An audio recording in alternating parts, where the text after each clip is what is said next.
Hello mga mare!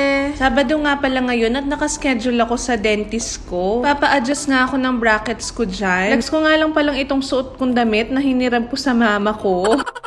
At syempre, hindi ko kakalimutan gamitin itong pink chiffon from Sweet Night. Sabi ko, pingangalata ang pera, mabangluta mo sa...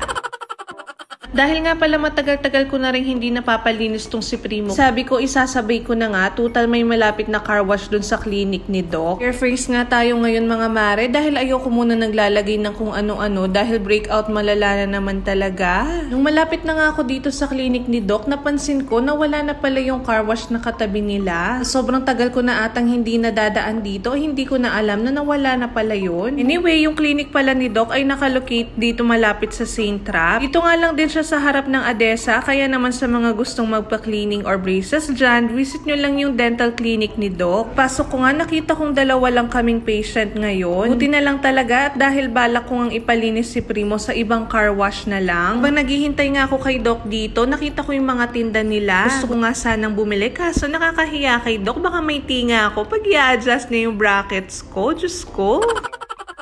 Pagkailang minuto nga lang, tinawag na ako, kaya naman pumasok na ako dito sa loob. Alangan naman sa labas, char.